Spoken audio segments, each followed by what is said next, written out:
this Tuesday. We're still waiting to see if Governor Mark Dayton will call a special session. Last week, you'll remember the legislator had this very exciting, real friendly, you see a very friendly exchange there. Just a couple of buddies just talking about issues, that's all. They did not pass that transportation bill. They didn't pass the billion-dollar borrowing bill that would have provided money for roads and bridges, all sorts of stuff, public works projects around the state. Governor Dayton said he's not calling a special session unless deals are in place ahead of time. And Pat, I got to tell you, wow. I mean, from the first day where you had kind of the legislative leaders on the Democrat and Republican side, it looked like there was zero chance they were going to get anything done. Why would they get something done for a special session? You know, they worked 2 years in this session to try to get something done. The last 11 weeks, they tried to get the light rail issue done.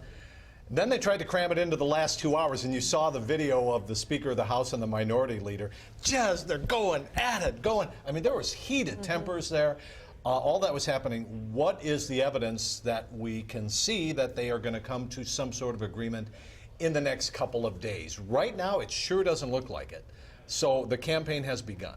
Is light rail the biggest issue, the biggest roadblock for transportation bill? Yeah, you know, it really is. There is not a single Democratic, there's not a single Republican vote for this.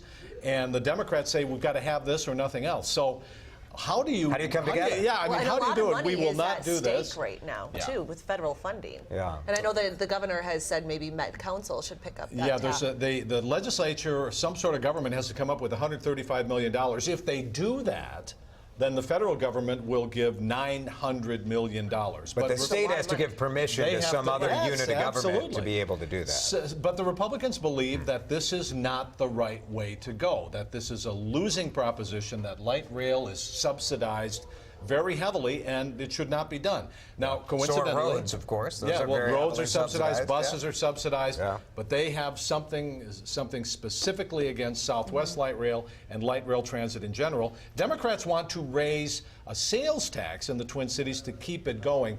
Light rail, buses, all of that, they believe, are the future, and most of the people in this state live in the Twin Cities. In the next 20 years, we're going to have 750,000 more people in the Twin Cities. So what are you going to do? Just add more freeways? Are you going to add 2 more lanes? What are you going to do? Well, so we have two very, very different sides. They didn't budge all throughout the legislature, even though they had that deadline. Would the special session even do anything? Would it lead to any Well, sort of they're not going to agreement? call it. Governor says he will not call it unless they reach some sort of agreement. Now, when you're under pressure, sometimes you do have agreement. And sometimes it comes, and then you'll call a special session. But that's the leverage the governor has. And now that's they have to run for re-election. They're all running. Now, today, the Republicans are going to show off their entire candidate slate at the state capitol. They're going to have dozens and dozens of candidates there. They had a great crop of candidates 2 years ago, and they won the House of Representatives. So they have to show that they can govern. And right now, it hasn't happened. We'll see. We'll see what the voters want. Maybe the voters want no new spending. And that's no the action. campaign you're going to see this summer. Let's get to the